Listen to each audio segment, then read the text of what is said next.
Hello বাচ্চারা, আজ আমরা শুনবো দয়ালু কাক ও ব্যাঙ নামক গল্পটি। শুরু করা যাক তাহলে। সে অনেক দিন আগেকার কথা। একটি বড় জঙ্গলে এত গরম পড়েছিল যে নদী নালা আশেপাশে সমস্ত কিছুই শুকিয়ে যাচ্ছিল।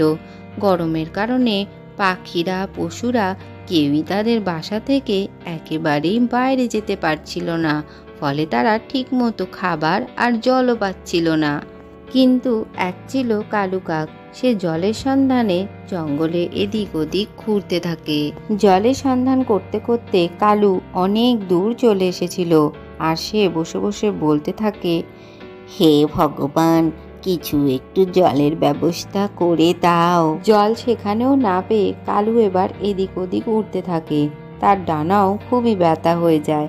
কিছু দূর উড়ে যাবার পর সে একটি পুরনো ঘড়া দেখতে পায়। সে মনে মনে ভাবে, যদি এই ঘড়াটার মধ্যে একটুখানিও জল থাকে।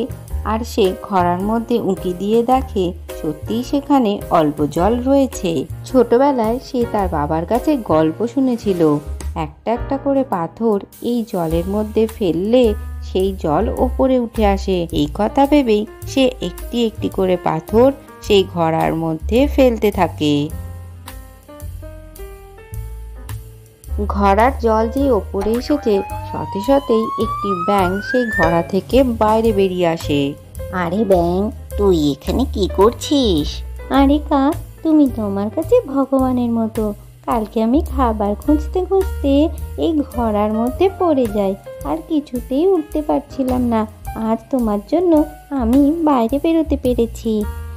আরে তা তো আমি জানি না, আমার তো জল তেষ্টা পেয়েছিল, তাই খেতে এসেছিলাম। ঠিক আছে, এবার তুমি জল খেয়ে নাও। জল ওপরে উঠে আসায় কালু এবার খুব মনোযোগ দিয়ে আর আনন্দ করে সেই জল খেতে শুরু করে। জল খাওয়া হয়ে গেলে কালু আবার সেই ঘড়ার মধ্যে পাথর ফেলতে শুরু করে। কাকের এই কাণ্ড দেখে ব্যাঙ তাকে বলে, আরে কাক, তোমার তো জল খাওয়া হয়ে গেছে, তুমি তাহলে আবার কেন পাথর ফেলছো? আরে আসলে এই জলটা যদি পরে আবার নিচে চলে যায় তাহলে অন্য কোনো পশু পাখি তা খেতে পারবে না। তাই আমি নুড়ি ফেলে আবার এই জলটাকে ওপরে তোলার চেষ্টা করছি, যাতে এরপরে যে আসবে সে সহজেই জল পান করতে পারে। কাক, তোমার যেমন বুদ্ধিও আছে তেমনি তুমি খুব দয়ালুও। আজকের গল্পটি থেকে কি শিখলে বাচ্চারা?